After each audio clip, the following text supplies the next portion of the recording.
Hey guys, welcome back. Cassius here. And last time, we found out that Runefaust had gathered all the men in this city, or this town, and was forcing them to dig up a ancient weapon in the quarry. So let's go put a stop to that.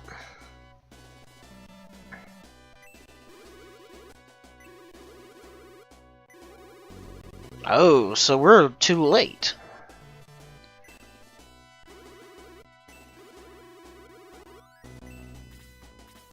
Yeah, it's interesting because I don't think they ever actually show the men here in the quarry. I mean, you'd think they'd have them, like, chained up or something. And one of the things that I did was with Balbaroy, I actually equipped him with the power ring because he is slightly weaker than the rest of our characters and he could use the boost of an attack. And really, our main character is not going to need it. He's going to get something a lot better farther down the line. Here we get to test out our power spears. Fairly decent damage. And it's nice because they give that extra range.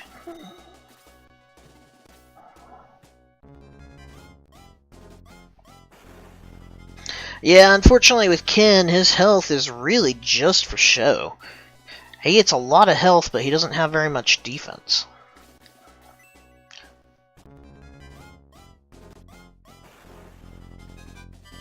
And then you have May, who gets a lot of defense, but she doesn't have very much attack and health. Each character in this game, they tend to have positives and negatives.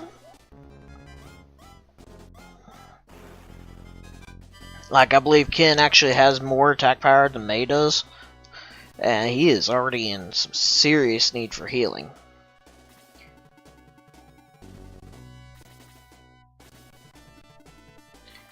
Unfortunately, I don't think our healers are going to make it to him. I'm going to have to pull him back just so he doesn't get killed.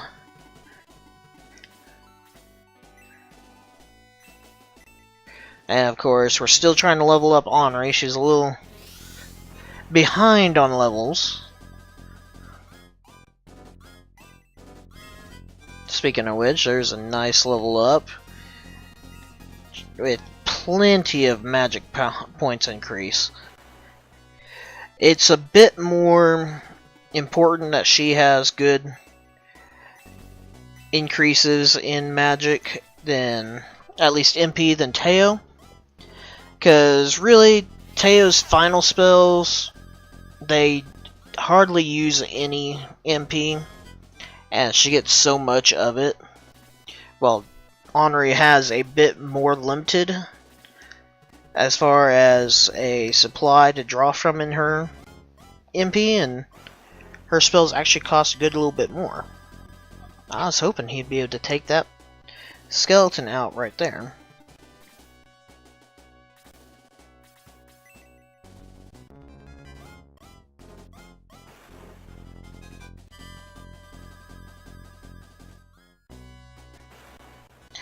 Now, the main issue with this battle is we actually have a bit of a choke point where those two dark elves can actually deal a lot of damage to us if we're not careful. I actually need Ken to move back so that he can get some healing.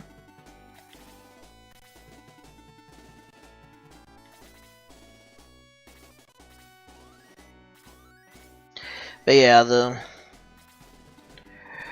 Dark Elves, they have a pretty decent range for attack, and that combined with the mage that is over there can be a very deadly combination.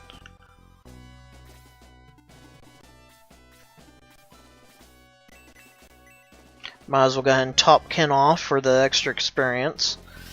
We shouldn't need the MP points, because I am planning on going for the Dark Elves before they can deal too much damage. And of course, one of our top priorities is going to be take out that mage. He should be safe there.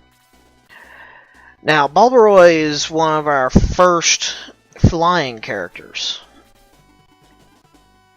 And in this game, there's actually 2 different types of flying. And we have basically Balbaroy, who can fly, he can go over mountains, and the terrain effect does not actually do anything for him. He does not get a boost for being on rough terrain. And then later on, we'll get some characters that actually hover. They can fly over low objects, but still get the ground effect, and can't fly over like the mountaintops and other obstacles. This is actually going to be a little dangerous. Oh, the other one moved. I did not notice that. Never mind then. It's not worth it if I can't get both of them at the same time.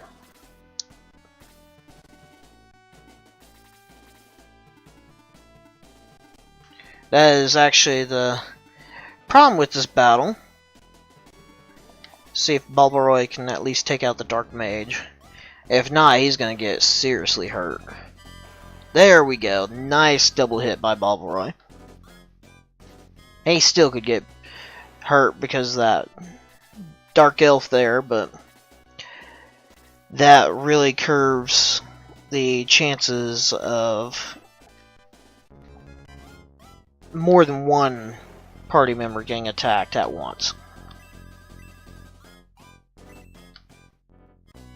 And we got May leveling up, getting a much needed hit point boost. Oh, well, it dealt a little bit more damage than I would have liked, but since the other one is a bit separated from the group, shouldn't be too much to worry.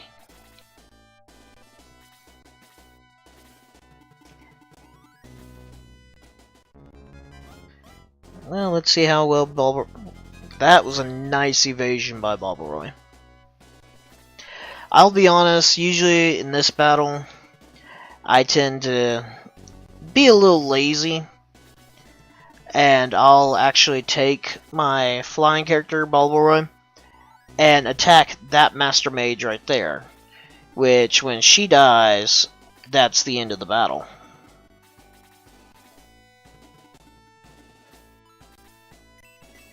Here we go. This is a much nicer trade-off.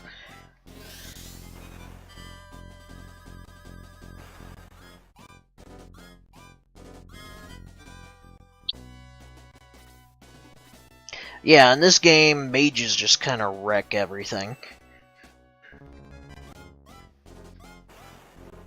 That whole bypassing defense is really overpowered. In the later games, they've made sure to nerf that pretty hard. Almost to the point where magic's almost useless in the games after this one.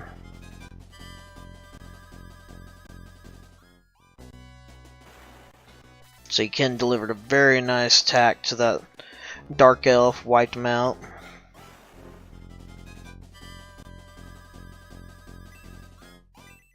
Now usually I don't bring Balbaroy into my party. I actually prefer to bring like Xylo. But in my last run through of this game, Xylo really was not very good in the final battle.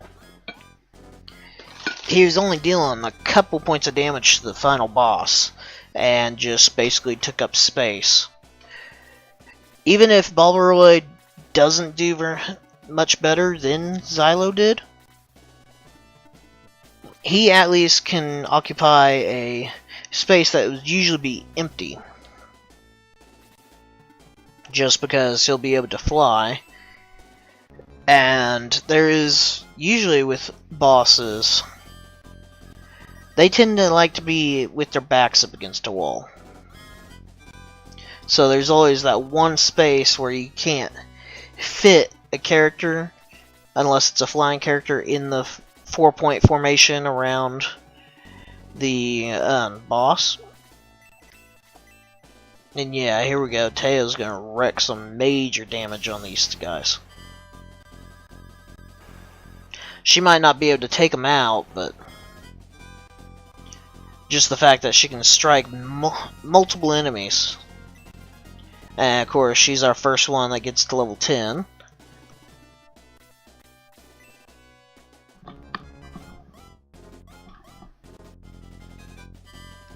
You know, Bulbaroy's not going to be able to level up very much if he's missing like that.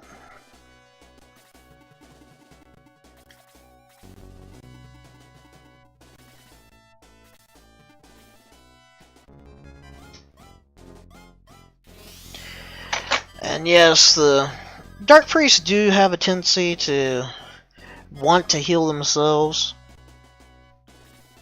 I've noticed overhealing their partner characters. The AI is actually being rather smart about this. It realizes that these characters all got hit with a spell because they were grouped together, so they're just kind of separating to prevent that from happening again.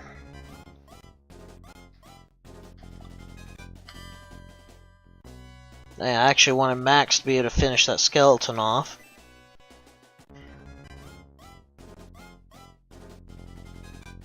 Wow, that skeleton, for just being a bag of bones, is very agile.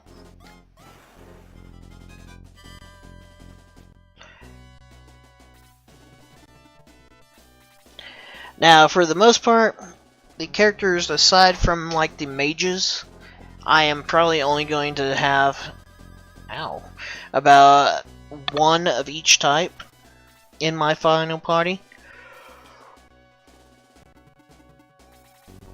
The exception to this is, of course, going to be our warriors.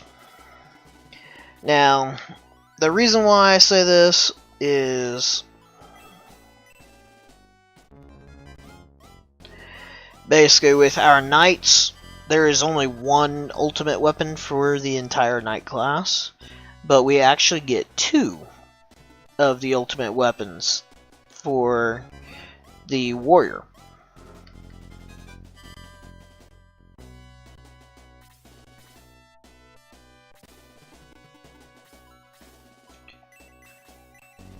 Now, one of the reasons why I decided I'm going to go ahead and bring Bulbaroy instead of Xylo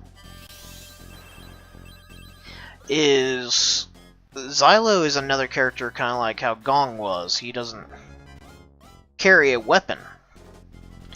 And really, there's a guy on GameFAQs, I honestly can't think of his name right now, but he did a study comparing basically the characters that have weapons to the characters that don't have weapons, and what their final attack comes out to, and characters that don't use weapons have a major disadvantage. Oh, we need to get somebody down there and heal Max as soon as possible. I could take out that priest, but I find it more important to keep our main character healed up. Just because if he goes down, the entire battle's over. We have to start over. And we learned that lesson way back in the first episode.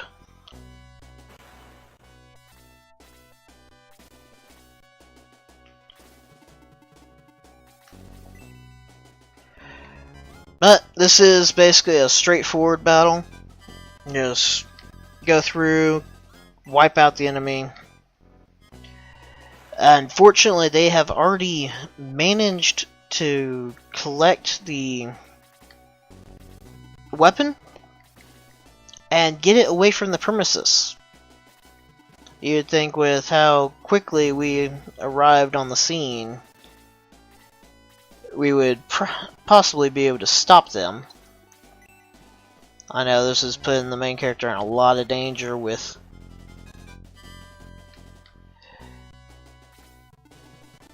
that dark mage sitting there. It's probably even worse that I brought Bulbaroy. And he was so close to killing her off. There we go. Alright, we want to take out that Dark Mage before she can cast a spell.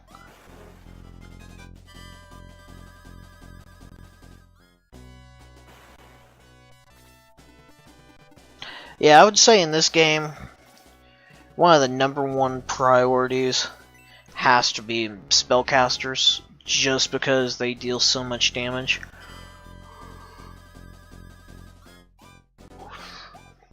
After spellcasters, I'd probably say healers, although healers do have a limit of how much they can heal just based on their MP. And later on, ooh, see, it's a good thing the enemies can't hit more than twice.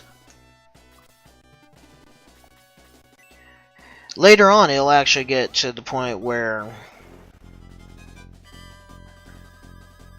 healers, the enemy AI for them is so weird that it will actually try to use the highest costing healing spell first instead of whatever will heal the best. Like, I could deal 1 damage to an enemy, and the AI will use its big heal, basically draining all of the available MP just to heal 1 point of damage.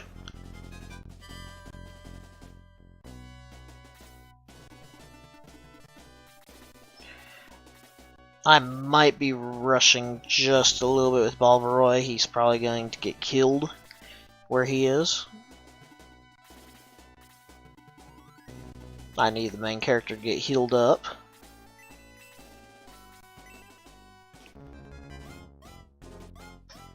This will provide some much needed experience for our healing characters.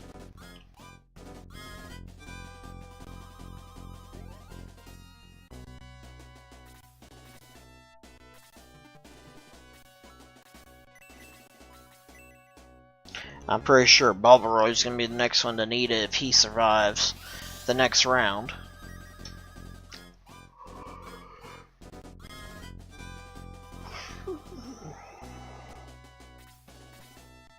Oh, that mage actually did not cast the spell like I was expecting. I was expecting that Master Mage to cast like Blaze 2 or some spell along that line. I think she has Blaze 2 or Freeze 2, which would have dealt a large amount of damage to Balvaroy. Enough that that Lizard Man would have been able to finish him off.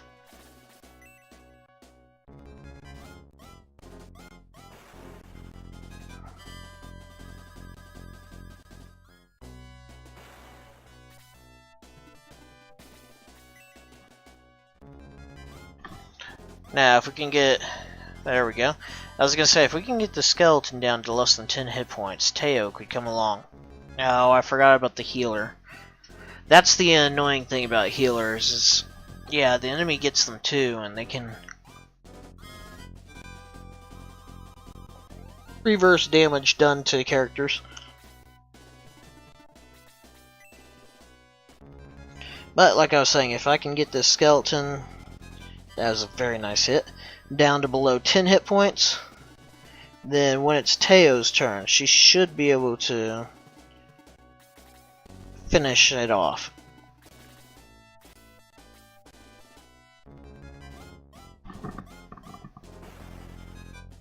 I think the thing with Gort is he doesn't get as much attack power as Luke,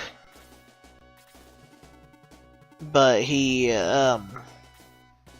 gets more defensive power.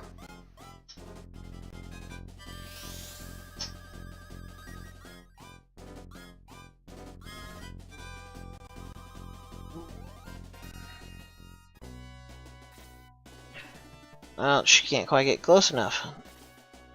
Well, we need Balvaroy to move back so he can heal. We're gonna go ahead and sit here and attack the Master Mage. I think the Master Mage is one of the first characters... Well, no. the marionette was the first character that could heal itself every turn. Alright, we got our main character to level 10. That of course means that whenever the battle is over and we have to return back to town, we can actually promote him.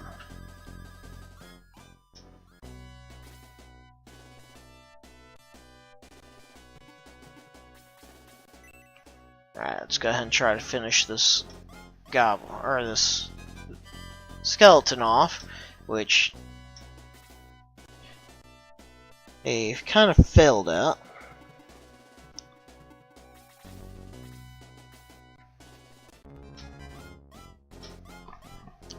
Luckily, Gork has a decent amount of defense, so he doesn't take too much damage from that attack.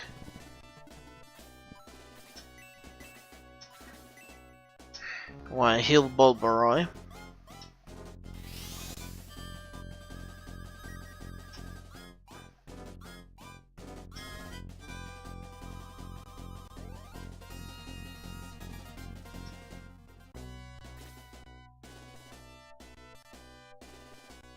Okay, which character we have? Chris. I think Bulbaroy is fully healed, so I actually want to move her slightly closer. Bring Teo. Now she should be able to take out that skeleton unless the skeleton happened to heal while I was paying attention to something else. No, she took out 2 out of the 3.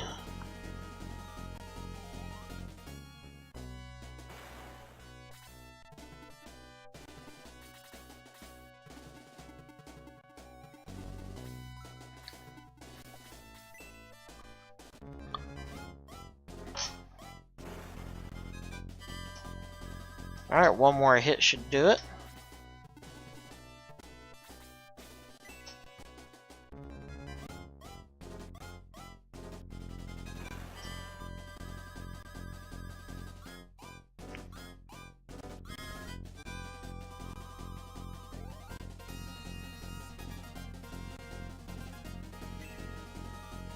Okay, and we got a nice level up from May.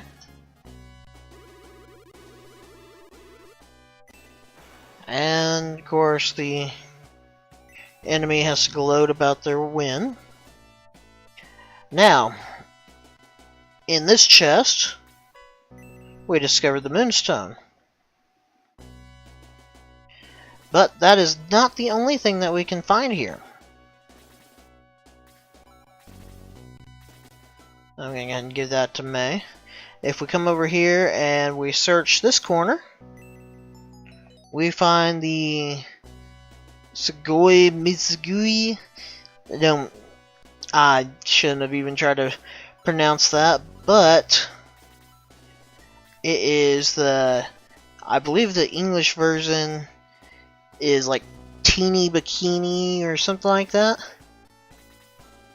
And if we give this to Teo, her battle sprite, which is in the dress right now, will actually change to where she's wearing the bikini.